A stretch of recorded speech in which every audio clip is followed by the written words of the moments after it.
Já vou te passar, Ivan, pelo seguinte, eu quero pedir para o pessoal aproveitar e dar o like e recomendar essa live para mais pessoas. Compartilhem e comentem aqui. Ivan, pode falar. Eu tenho uma breaking news, tá? O meu trabalho é dar breaking news, né? Nesse Adoro, contexto adoro. todo de PCC e Comando Vermelho, eu acabo de receber a confirmação aqui, por isso que eu estava olhando para o celular, até não quero ser indelicado aqui com os demais convidados, mas os Estados Unidos estão investigando 2 governadores no México por possíveis conexões com o narcotráfico do México para os Estados Unidos. E agora, no total, então, são 3 governadores mexicanos sob investigação dos Estados Unidos por conexões com o narcotráfico. Por que essa notícia é extremamente importante? Eu venho dizendo nas minhas redes, pessoal, que o México hoje é o Brasil amanhã.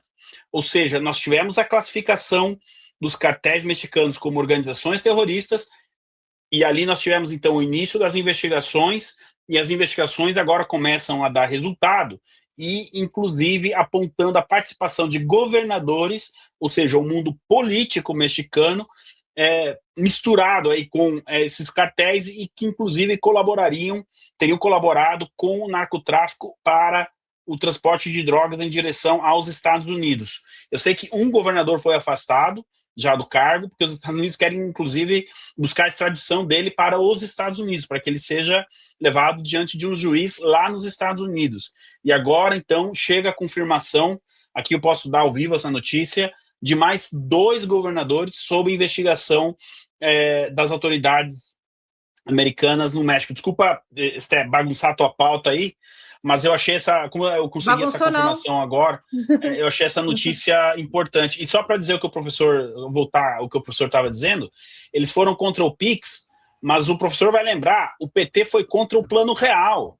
Eles passaram fazendo manifestações lá em 1994 e o caramba 4, tanto que o Lula, para vencer as eleições em 2002, teve que publicar uma carta aberta ao público brasileiro dizendo que não mexeria no real. Então, eles serem contra o PIX não é nenhuma novidade. Agora, o importante é a gente estar levando isso para a população e reverberando isso o máximo possível.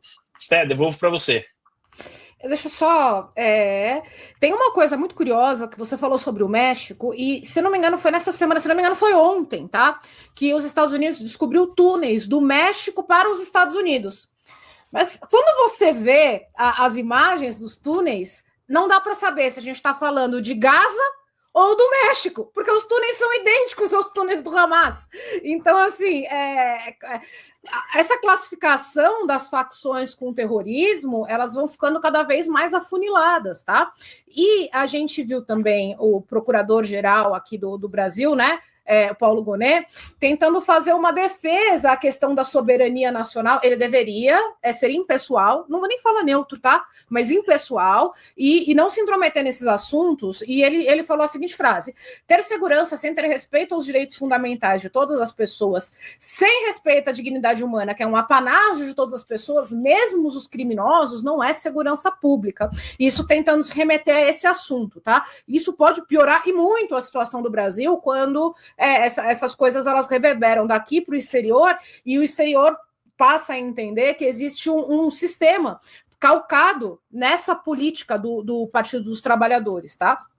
E muito provavelmente, em razão disso, o Trump elogiou o Flávio Bolsonaro sobre o encontro na Casa Branca. Ele chamou o Flávio Bolsonaro de jovem inteligente. E aí eu queria passar a bola de novo para você, Ivan, para que você me falasse um pouco sobre isso. Como que isso está reverberando aí fora? Qual que é a sua visão? Como que você enxerga isso? Por favor. Primeiro que eu gostei do jovem, porque, se não me engano, eu tenho a mesma idade do Flávio, então eu já meio que me senti endossado por isso, já foi uma coisa que a nossa classe foi representada. Bom, brincadeiras à parte, Esther, o Flávio tem uma repercussão que o pai dele não teve em 2022. Em 2022 e 2018, internacionalmente falando, era um clima totalmente hostil ao presidente Jair Bolsonaro. Eu não estou dizendo que eu endosse isso, né? Estou apenas trazendo os fatos. Já agora, em 2026, eu percebi uma mudança. O Flávio está sendo... A repercussão em torno do Flávio é diferente da repercussão em torno ao pai dele, Jair Bolsonaro. muita coisa aconteceu de lá para cá também, né? Principalmente as revelações da USAID, né? Como operava em vista também da política do Brasil, né? Que o Elon Musk, talvez esse seja o grande legado dele no governo Trump, foi fechar a USAID, porque ela tinha se tornado um mecanismo ali político, né? E também em jornais, revistas, publicações, o Flávio Bolsonaro realmente está sendo apresentado como alguém que pode dialogar com uma certa camada de eleitores e também do público internacional que o Lula com certeza não dialogaria. É bem verdade que muitas das mídias internacionais se sentem traídas pelo Lula, principalmente por conta da aproximação dele com a Rússia, na questão da guerra da Rússia e da Ucrânia. A gente sabe que a Ucrânia é uma espécie de protegida, em certa medida é compreensível, da mídia internacional, e o Lula ficando do lado da Rússia nessa questão, embora não tenha dito isso abertamente, mas os seus atos, eles acabam indo nessa direção. O Flávio Bolsonaro, além dessa visita ao presidente Trump também, ele concedeu uma entrevista à ex-primeira-ministra do Reino Unido, Liz Truss, que foi primeira-ministra aqui por um mês, e ela agora tem um podcast aqui de sucesso aqui na Inglaterra, e ela entrevistou o Flávio Bolsonaro, deu oportunidade para falar da questão do 8 de janeiro, que é importante, né, para que as pessoas no mundo afora fiquem sabendo também da outra versão, do outro lado, né, da questão do 8 de janeiro. E também a Liz Truss foi uma pessoa que sentiu muito o que é enfrentar o sistema. Ela durou um mês no governo justamente por conta disso. Ela quis acabar com a agenda verde e outras agendas woke aqui na Inglaterra, e em um mês derrubaram ela do governo. Bom, então, eu acredito que a publicação do presidente Trump ontem demonstre como a visita foi bem sucedida, as reuniões foram bem sucedidas, e manda um recado para o Lula. Olha, nós demos uma janela de oportunidade interessante aí entre novembro do ano passado, dezembro, até o começo do mês de maio, e as coisas não foram para frente. Seja lá o que for, que foi acordado, né, entre o Lula e o Trump no ano passado, aparentemente o Lula não cumpriu, e agora o Lula vai ter que arcar com as consequências de não cumprir um acordo com uma raposa de Manhattan, que é o Donald Trump. Não vamos esquecer, ele é presidente dos Estados Unidos, mas ele foi forjado no mercado imobiliário de Nova York. Ali não é um leão por dia, não, é um leão por hora.